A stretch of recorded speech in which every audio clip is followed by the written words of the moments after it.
And we're going to go in the film room right now for this week's play breakdown presented by Microsoft. And we're going to start with Myles Garrett, sack, strip, fumble, touchdown. By the way, the first sack, strip, fumble of the season for a team, Hoff, that's had a lot of sacks. Yeah, it's kind of surprising, but the strip, fumble, sack things, that's one of those things that it's a little bit of randomness to it, right? It's a little bit of luck, and in this game, the luck bounced to the Browns.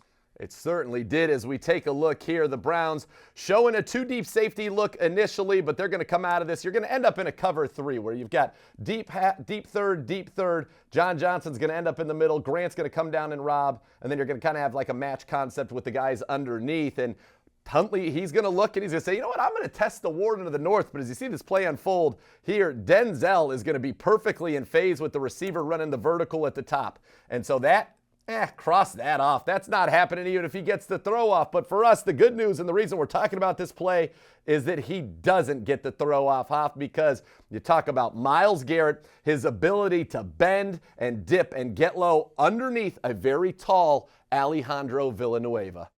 Obviously, we know Myles is one of the elite pass rushers in the NFL, but there's one thing that he does better than anybody else in the NFL, and that's his ability to bend but maintain top speed. That's exactly what he's doing right here. This is just a simple rip move where he's going to try to get up and underneath the pads of the offensive tackle. Alejandro Villanueva, one of the tallest tackles in the NFL, he's going to have a hard time getting down to Myles's level. And watch how Myles, when he dips around and he's able to get past Alejandro, he's able to turn the corner at top speed. He doesn't lose any bit of his velocity as he's making that turn, as he's ducking down. And smartly, he understands, hey, I'm not going to be able to get to the quarterback to make the hit on him because it's kind of a quick throw. But what I can do is I can affect the play by sticking my big right paw out and punching that football out. That's exactly what he does. And then once the ball's on the ground, it's a loose ball. It's a scramble drill for the defense.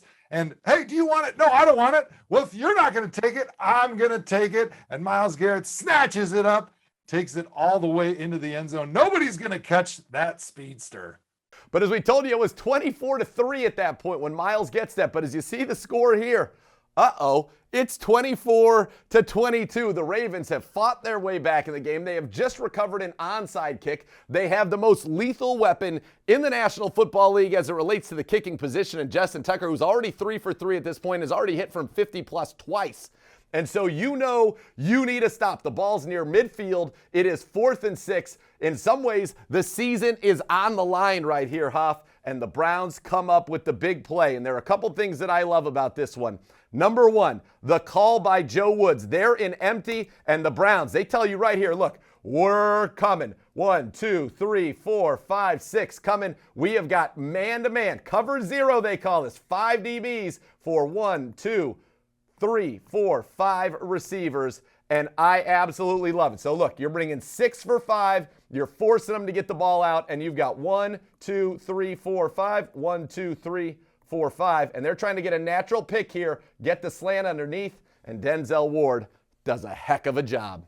Absolutely. When you're blitzing zero, that means there is nobody in the middle of the field to help if the ball goes down, if the ball is thrown down the field. And I think the most important thing when you're thinking about blitz zero from a defensive perspective, it takes smart guys in your secondary to be able to execute this, because the technique is this.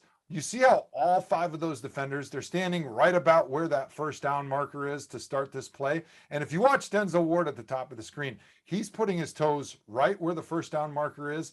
And as soon as he sees the quarterback stop his drop and target the receiver to his side, he's breaking on the football. He's not backing up at all because he knows the Browns have an extra blitzer, so this ball has to come out soon. There's not going to be any double moves. There's no change in the protection to allow the Ravens to hold on to the football. So as soon as Denzel sees the in-breaking route, the slant by the receiver, he sees Huntley put his foot in the ground. He knows that ball's coming out. He's breaking on the football and either making a tackle before the sticks, or if the ball is a little bit late, he's got an opportunity to make an interception.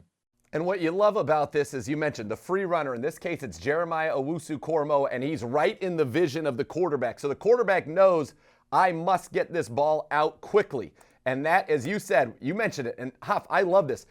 All the other guys take a teeny little bit of a back pedal, just a hair. Not Denzel Ward. His feet do not move from the time the ball is snapped to the time that he breaks on it. He does not give an inch. He recognizes the concept. They're trying to get a little bit of a rub here. And if he does take a step back, I think maybe he gives them an angle to get that rub on him. The fact that he doesn't move means that he's inside of this and he can come make the play, and it is a massive one. Love the play call. You've got an inexperienced quarterback. Make him make a quick decision and count on your guys to come up and make the play. And I love the fact that it was on Denzel's side and he made that play.